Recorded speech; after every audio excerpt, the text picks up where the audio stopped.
할렐루야, 할렐루야. 오늘도 주님이 주시는 은혜가 오늘 함께 또 말씀 속에서 같이 나타나고 드러나서 오늘 우리의 삶이 더욱더 힘을 얻고 또 능력을 얻어서 세상 가운데 승리하는 은혜가 있기를 주의 이름으로 축복합니다. 많은 문제들이 있고 또 삶을 살다가 보면 우리가 감당하기 어려운 시험도 오기도 하고 또 여러 가지 일들로 인해서 상처도 맛보게 되고, 그래서 환경이나 조건이나 상황에 의해서 뭐라고 할까, 절망을 느끼기도 하고 실망을 느끼기도 하고 여러 가지 그런 모습들을 보기도 합니다.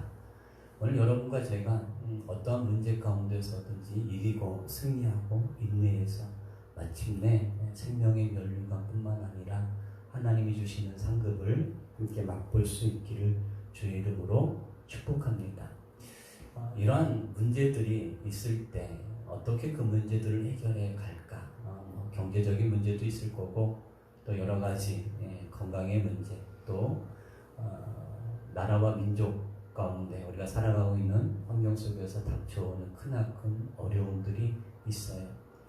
지구촌 곳곳이 몸살을 앓고 있습니다. 여러분들도 아시다시피 여러 가지 재앙들과 재난들이 여기저기서 일어나고 있어요. 물론 하나님의 때가 가까워서 또 지구의 어떤 온난화나 환경 파괴 이런 것들로 인해서 찾아오는 것이지만, 하나님이 뜻하시거나 또 하나님이 계획하지 않으시면 일어나지 않을 일들이에요. 근데 분명히 하나님의 뜻 가운데서는 한 가지 목적만을 놓고 그것을 이루기 위해서 일하시는 것이 아니에요. 어떠한 일이 있을 때 그 일에 의해서 여러 가지 부수적인 사람들이, 또 부수적인 환경들이 하나님의 선한 영향력 안에 있어요. 그래서 로마서에 말씀하고 있는 것처럼 그런 모든 일들이 합력하여 선을 이룬다.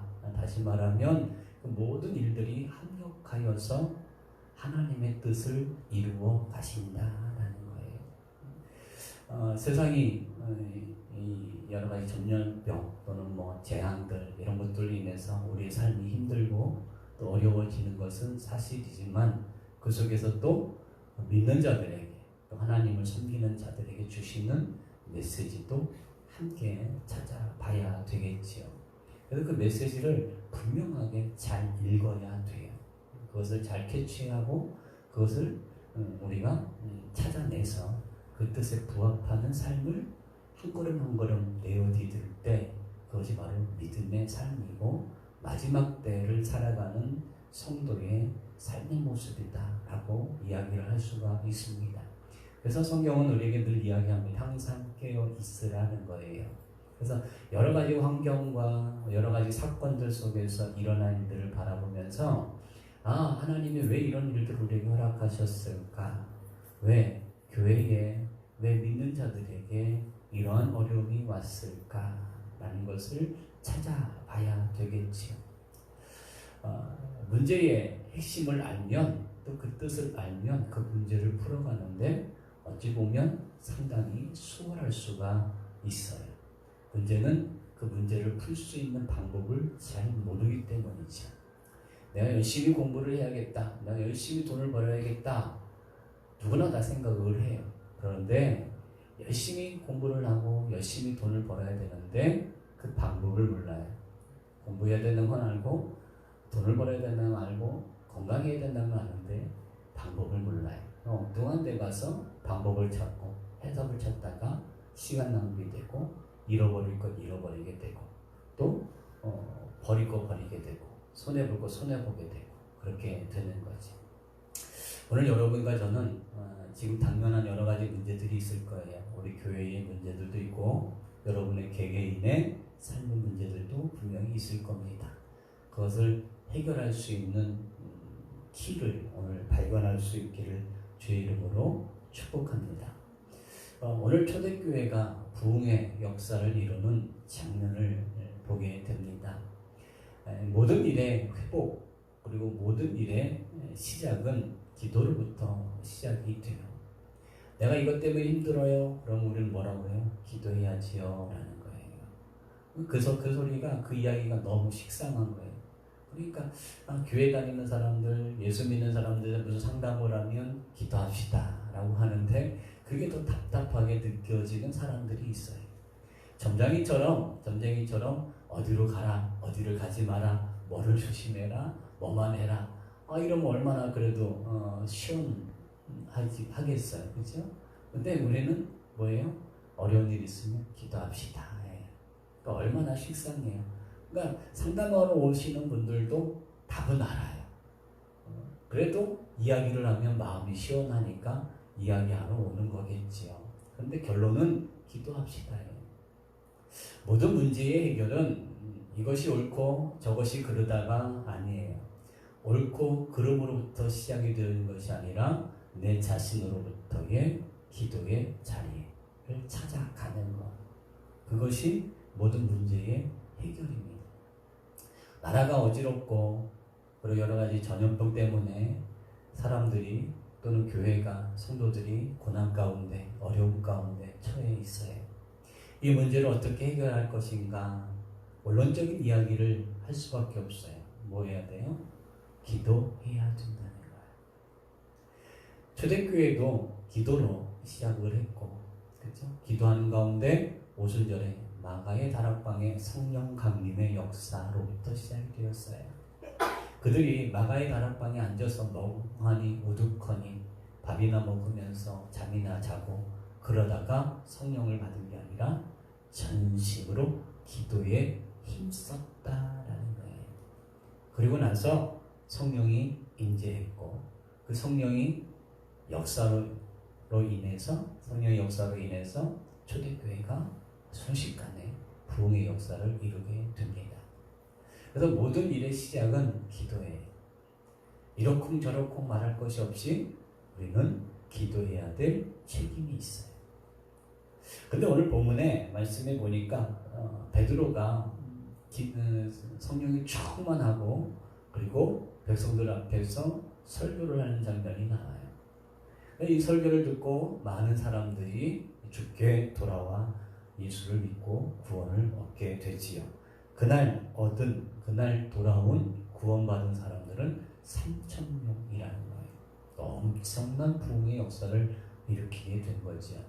그렇죠? 이것이 베드로의 역사가 아니라 성령의 역사고 또 하나님의 역사라는 거예요. 오늘 우리가 거대한 부흥을 꿈꿀 수는 없어요. 물론 하나님이 하시면 가능해요. 근데 이 거대한 부흥보다도 정말로 중요한 것은 우리의 내면의 부흥이에요. 우리의 심령의 부흥이에요. 부흥이라고 해도 숫자가 많아지는 것만이 아니라 죽었던 것이 살아나고 내 안에 성령의 역사가 활발하게 일어나는 것. 내 뜻이 죽고 하나님의 뜻이 사는 것. 내 욕심이 버려지고 하나님의 마음이 하나님이 원하시는 것으로 가득 차는 것.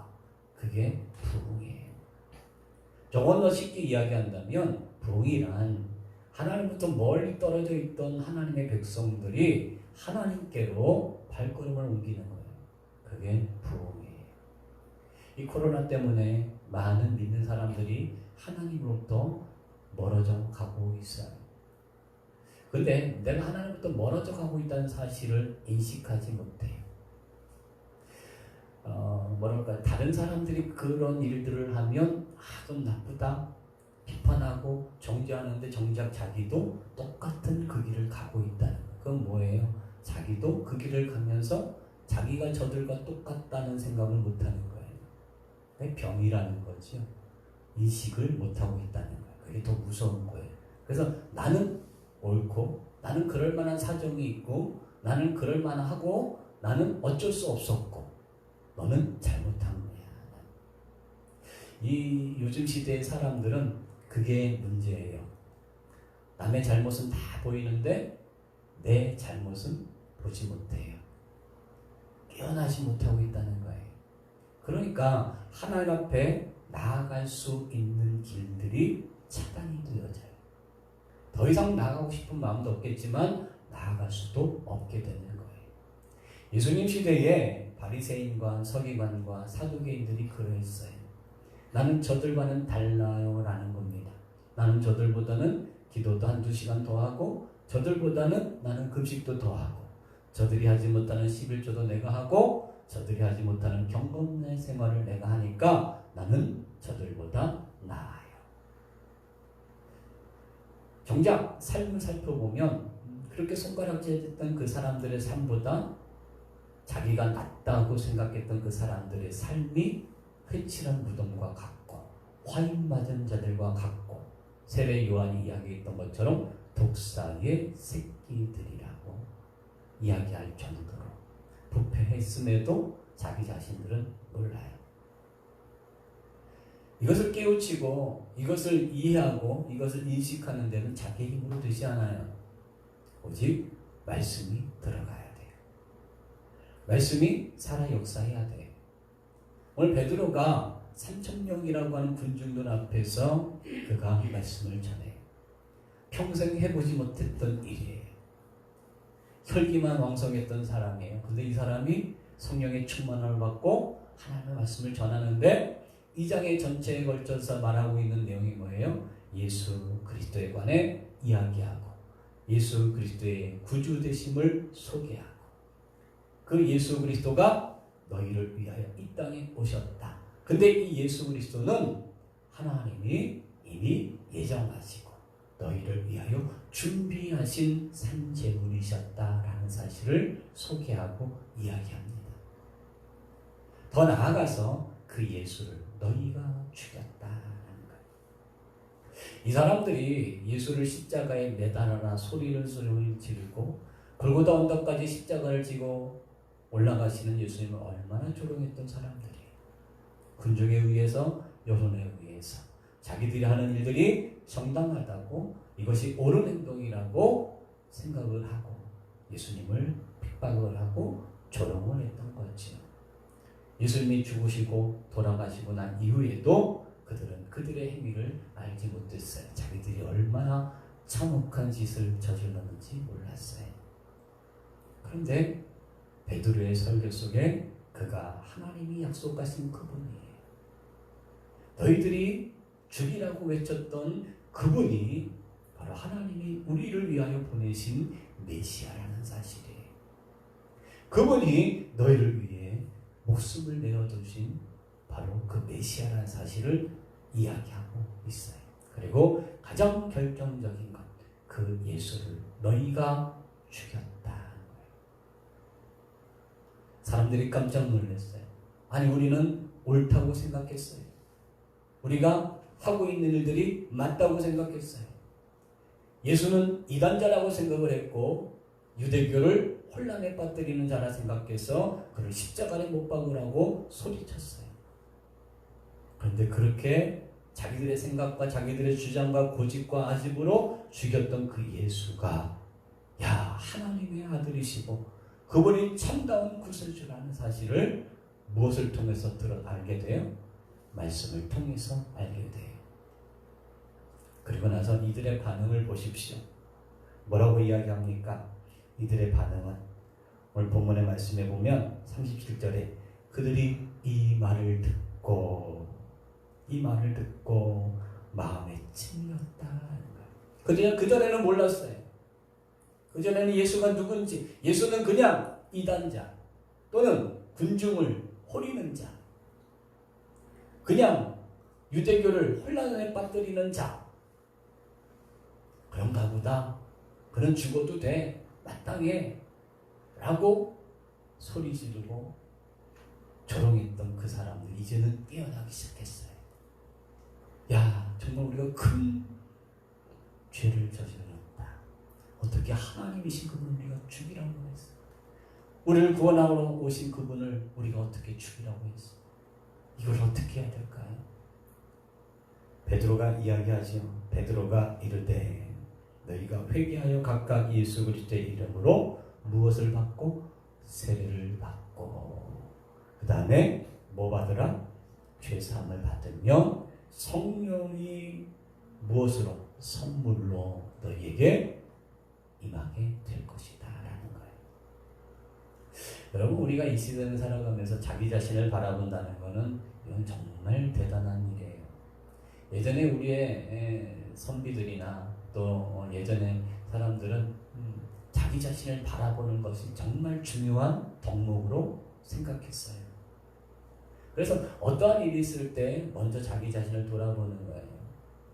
그래서 그 일로 인해서 내가 잘못한 것은 없는지, 내가 부족한 것은 없는지, 그것을 먼저 살폈어요.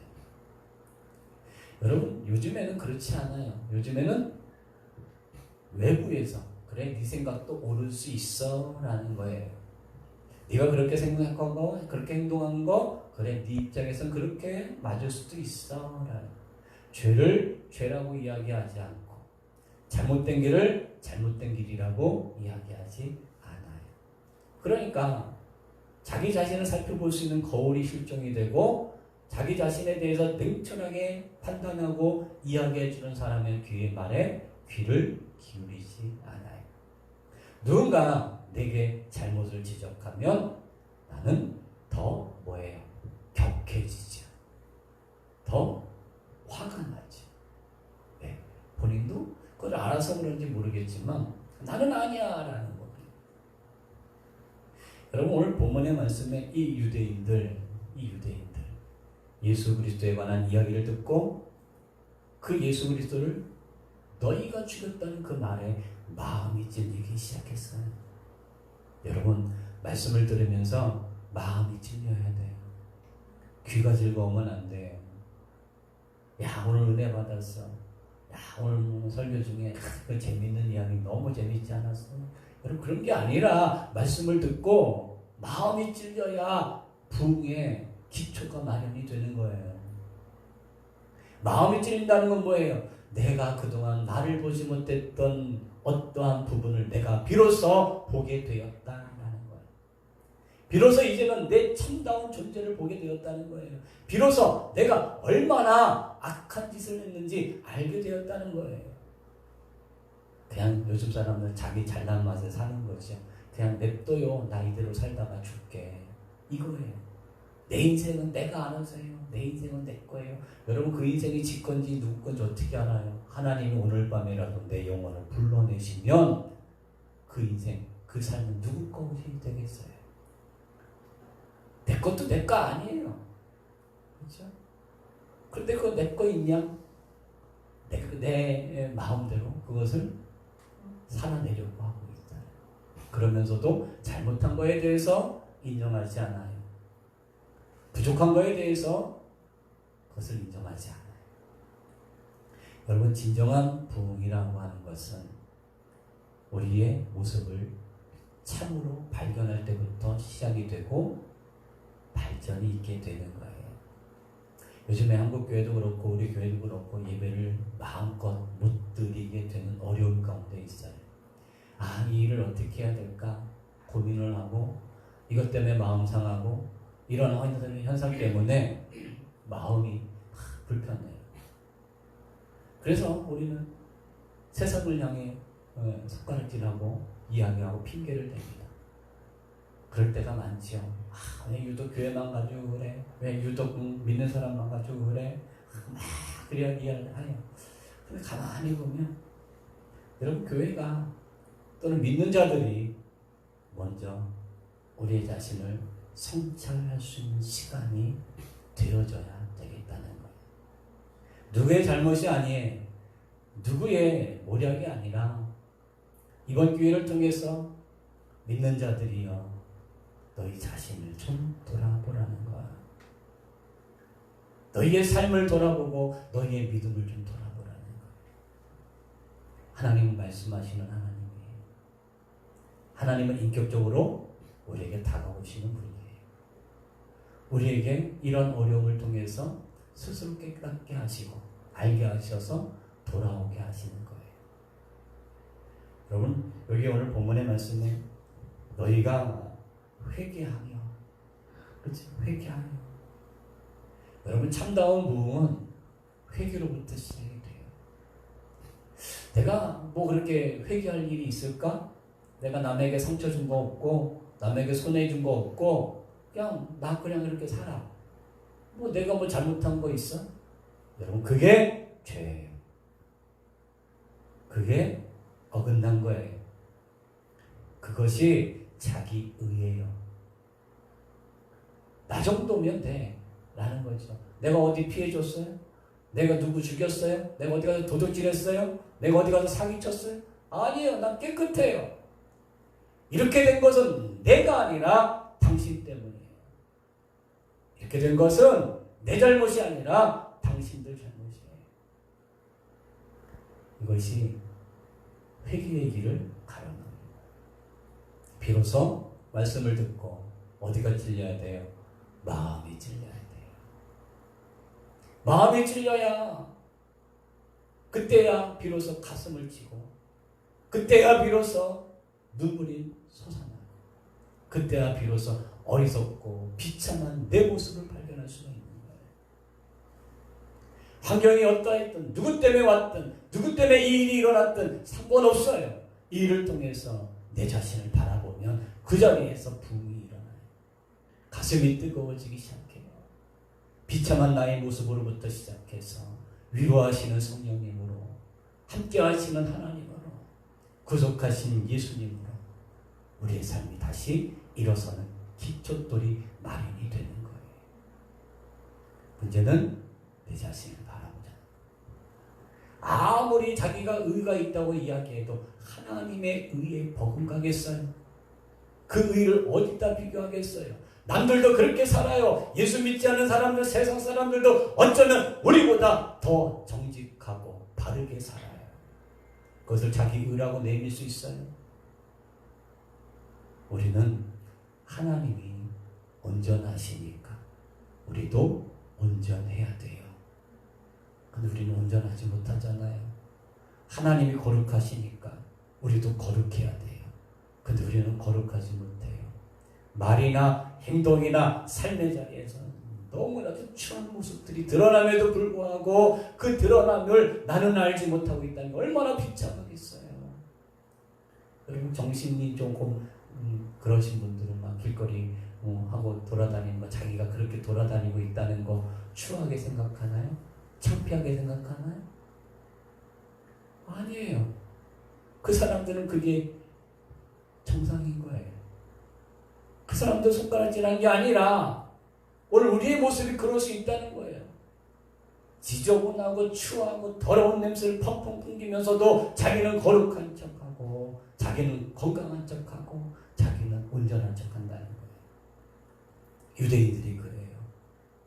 근데 그들이 오늘 이 시대를 살아가는 믿는 자들 가운데서 있어요. 자기 의로 똘똘 뭉친 사람들은요, 여러분 하나님의 말씀이 들어가질 않아요. 귀가 닫혀 있어요. 오늘 우리가 우리의 삶에 일어나는 문제들을 해결하기 위해서 첫 번째, 우리의 자신을 뭐하자? 살펴보자. 자, 그런데 오늘 우리가 이 시대에, 코로나 시대에, 그리고 여러분의 삶의 자리에서 코로나로 인해서 여러 가지 제한적인 일들 때문에 또 일자리들이, 또 환경이, 생활이 변화했잖아요. 그것 때문에 편하고 좋게 바뀐 게 아니라 어려움이 있잖아요. 그러면 이 어려움 가운데 이것을 어떻게 회복시킬까? 더 나아가서 오늘 우리 교회가 더 아름다워지려면 뭘 해야 되고 어떻게 해야 될까? 문제는 무엇일까가 아니라 가장 중요한 거, 주께로 가까이 한 걸음 더 나아가는 거, 바로 회개의 자리에 엎드리고 나아가는 거예요.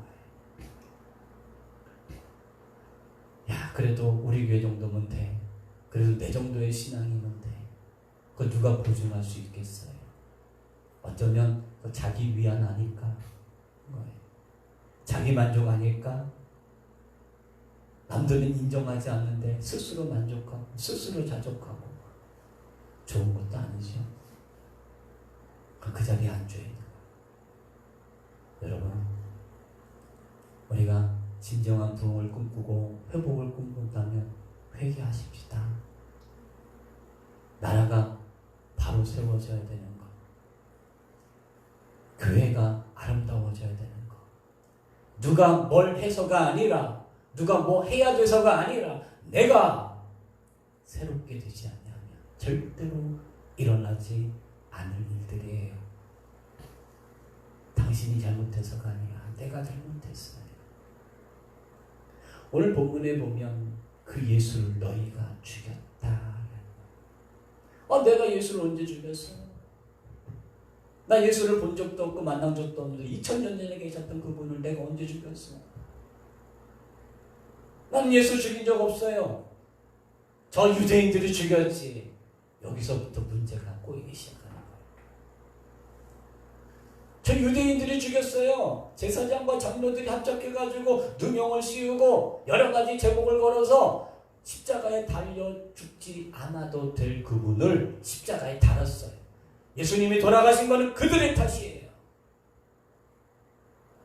근데 우리는 그들의 탓에서 자유로울 수가 없어요. 우리가 언제 예수를 죽였나요?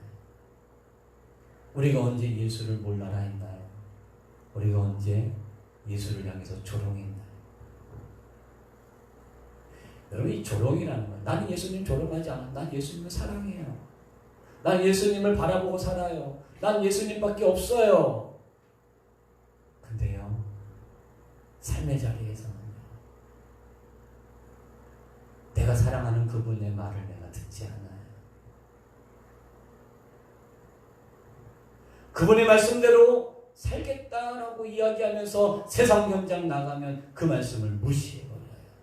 어디서부터? 세상이 무시하는 게 아니라 가만히 보면 내 안에서 내가 무시하고 있어요. 너희는 세상의 빛이라 라고 말씀하셨는데 빛은 뭐예요? 내가 그곳에 가서 희생을 하고 그 희생하는 빛으로 사람들이 그 빛을 보고 야, 정말 하나님은 살아계시는구나. 근데 내 안에서 그 말씀 무시하죠. 내가 왜 손해를 봐야 돼? 내가 왜 억울한 일을 당해야 돼? 이건 따져야 돼. 이거는 내가 반드시 파헤쳐야 돼. 내가 억울해. 난 못 참아. 나는 못 참아. 은택이가 우리한테 아들 은택이가 아빠 너무 사랑해, 너무 좋아, 막 그래요. 그러면 그때 그 말 들으면 참 좋아요. 근데 말은 징어게도 안 들어요. 말은 징어게도 안 들어요. 여러분 어떠해요? 그냥 아이니까 말 안 들어도 이쁜 거예요. 근데 여러분 성인이지요. 여러분 장성했지요. 사리 분별 분명하지요. 여러분이 사랑하는 사람들, 나를 사랑하는 사람들에게 내가 어떻게 대해야 되는지 알아요. 그런데 나는 하나님을 사랑하고 나는 예수 믿는 자고 나는 주일날이면 교회 가는 사람이에요. 세상의 현장에서 완전히 쌍그리 무시가 되는 누가? 예수 그리스도가. 지금도 수많은 믿는 사람들에 의해서 예수님은 죽어가고 있어요. 믿음이란 건 뭐예요? 예수를 믿는다는 것만 믿음이 아니에요. 내가 믿는 그 예수가 하신 말씀을 내가 사랑하는 것. 하나님을 믿는다는 건 뭐예요? 내가 하나님을 믿는 그 믿음만 있는 게 아니라 그분이 말씀하신 걸 내가 살아내는 거예요. 근데 우리 살아내지 못해요. 세상에 나오는 세상 것을 더 좋아하잖아요. 그렇잖아요. 여러분 일주일에 말씀을 얼마나 봐요? 말씀 얼마나 봐요? 말씀 안 보잖아요. 잘 주일날 딱 와서 성경책 피는 거 그거 한 번이죠. TV나 여러 가지나 다른 것들에 의해서 말씀 읽을 시간이 없어요. 왜 없어요? 그분을 사랑하고 그분이 나의 구주이고 그분이 나의 전부라고 이야기하면, 그렇게 고백했다면 없는 시간에도 쪼개서라도 말씀을 보고 듣고 읽어야지요. 우리의 삶의 현장에서 늘 끊임없이 예수를 십자가에 못 박고 있어요. 그러면서 나는 예수를 십자가에 못 박지 않았어요. 왜? 나는 주일날 예배 드렸으니까요. 왜? 나는 믿는 자니까요. 왜? 나는 하나님의 자녀니까요. 여러분, 유대인들이 골고다로 십자가 지고 가는 예수님을 얼마나 조롱했어요. 십자가에 달려 신음하시고 고통받으시는 예수를 향해서 야, 네가 하나님이면, 정말 네가 하나님이면 그곳에서 내려와 봐라. 근데 우리는 우리의 삶 속에서 그러고 있어요. 예수님을 믿는다고 하면서도 삶의 자리에서는 무릎 꿇지 않아요. 내 힘으로. 삶의 자리에서는 그분을 인정하지 않아요. 유대인들이 예수님을 인정해서 그렇게 막 조롱한 거예요. 인정 안 하니까 조롱하는 거잖아요. 인정 안 하니까 십자가에 못 박으라는 거잖아요. 인정 안 하니까 죽였잖아요. 근데 우리는 그들과 달라야 하는 거예요. 우리는 그들과는 달라요. 그들보다 우리가 나아요. 어찌 보면 그들보다 우리가 더 악할 수 있어요. 왜요? 우리는 그분을 사랑한다. 우리는 그분을 좋아한다 이야기예요. 우리는 그분을 뭐예요? 구주라고 고백을 해요. 여러분, 그런 게 있어요. 찬양에 하나님은 나의 친구라는 찬양이 있어요. 하나님 나의 친구. 그걸 우리가 이야기 많이 하죠. 하나님 나의 친구라는 말. 이 프렌드라는 말인데, 여러분, 이 프렌드라는 단어가 우리는 그냥 진짜 친구잖아요. 그렇죠? 그냥 막대해도 되는 친구. 약속했다가도 취소해도 되는 친구. 그렇죠? 약속했다가 친구니까 그냥 야, 다음에 만나 하고. 우리는 그 개념의 친구예요. 근데 이 미국에서 영어의 프렌드는 그런 종류의 의미도 있지만, 여러분, 대통령도 친구예요. 프렌드. 이해되세요? 대통령도 프렌드예요. 그렇다고 해서 대통령에게 막대해요? 대통령과 약속한 그것을 내 마음대로, 내 생각대로, 내 환경에 따라서 취소하고 접어버리고 잊어버리고 그래요? 안 그래요. 그들에게서 프렌드는요, 경외해요. 존경해요. 근데 우리는 프렌드하면 친구, 그냥 친구예요. 막대하는 친구. 삶의 자리에서 그냥 막대해요. 우리가 하나님은 그렇게 되어 있어요. 지금에 찾아온 어려움이 어쩌면 이러한 일들의 결과일 수 있어요. 만약에 이러한 일들의 결과가 우리의 삶의 그러한 모습이라고 한다면 어떻게 해야 돼요? 오늘 이 사람들처럼 마음에 찔림을 받아 회개하고 돌아서야죠. 어떻게 하시겠어요? 우리 여러분들과 저는 누구 탓하는 게 아니라, 누구 때문에가 아니라 하나님 옆에 엎드려 내 추한 모습을 말씀 가운데 찾아내고 드러내고, 유대인들과 비교하면서 내 악함을 더 드러내서 하나님 앞에 눈물 쏟고, 내 삶 속에서 하나님을 인정하지 않았던 것, 신뢰하지 않았던 것, 주님을 다시 십자가에 못 박고 욕보이고 비방하고 조롱했던 우리의 모습들, 말로 하지 않았던 이러한 삶의 모습 가운데 나타났던 불신앙들을 회개할 수 있는 은혜가 있기를 주의 이름으로 축복합니다. 우리 가운데 여러분이나 저나 이 회개의 자리에 한 걸음만 나아가면 분명히 변화가 있을 거예요. 부흥의 역사 일어날 거예요. 여러분의 심령이 뜨거워질 거예요.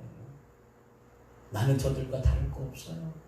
나는 저들보다 어쩌면 더 악할 수도 있어요. 어쩌면 저들보다 더 표리부동하고, 어쩌면 저들보다도 이중인격을 쓰고 있고, 어쩌면 저들보다 더 못된 존재일 수도 있어요. 그리고 그걸 인정하고 주님 앞에 엎드려 회개를 구하고, 그렇지? 세례를 받는다는 건 뭐예요? 오늘 여러분과 제가 다시 한번 일어선다는 거잖아요. 그렇죠? 기회가 주어진다는 거잖아요. 죄로 인하여 죽을 수밖에 없었던, 이제는 소망도 없고 희망도 없는 인생에게 세례가 있다는 것은 다시 살아날 수 있다는 기회고, 죄 사함을 받았다는 거고, 다시 한번 일어설 수 있다는 기회예요. 여러분, 이 기회를 손으로 붙잡기를 주의 이름으로 축복합니다. 축복합니다. 이 말씀을 붙잡고 여러분 씨름하세요. 우리는 결코 의롭지 않아요. 내 스스로가 위롭다 의롭다고 난 완벽하다고 말할 사람은 한 사람도 없어요. 오늘 여러분과 제가 함께 회개하고 한 걸음 더 주께로 나아갈 수 있었으면 좋겠습니다. 오늘 본문의 말씀에 오늘 본문의 말씀 함께 봅니다. 39절 시작. 이 약속은 너희와 너희 자녀 모든 먼 사람 곧 주 우리 하나님이 얼마든지 부르시는 자들에게 하신 것이다. 어떤 특별한 사람에게만 말씀하신 거 약속하신 게 아니라 먼데 있든지 가깝게 있든지 유대인이든지 이방이든지 헬라인이든지 상관없어요. 얼마든지 부르시는 모든 사람들에게 주신 약속이라는. 그렇다면 이 약속은 나는 아닐 거야가 아니에요. 나같이 연약하고 나같이 보잘것없는 사람에게도 아니요. 나 같은 사람에게도 그렇죠? 나 같은 사람에게도 이 기회를 주셨다는 거예요. 어쩌면 한국교회나 우리 교회나 여러분의 삶의 자리가 이번이 기회일 수 있는 거예요. 우리 자신을 돌아보고 주께로 돌아가십시다. 회개의 자리에 서십시다. 추악하고 완악한 내 모습을 아주 철저하게 직면해 보십시오. 그 속에서 뜨거운 눈물이. 그럼에도 불구하고 나를 지켜보시고 애통하시고 말할 수 없는 탄식으로 나를 위해 기도하셨던 그 모습들을 떠올리면서 오늘 이 시간 하나님 앞에 회개하며 나갈 수 있었으면 좋겠어요. 오늘 이 시간 함께 기도했으면 좋겠습니다. 하나님, 내 모습이 이래요. 오늘 말씀을 듣고 보니까 예수님은 십자가에 못 박은 그들보다 더 어쩌면 내가 더 악해. 어쩌면 나는 입으로 말은 하지만 마음으로는 그렇지 않아요. 마음으로 그렇다 할지라도 내 생활에, 내 삶의 자리에 그렇게 나타나지 않아요. 하나님 어쩌면 좋겠습니까? 하나님 어떻게 하면 좋겠습니까? 하나님 나를 좀 도와주세요. 이 시간 함께 기도하며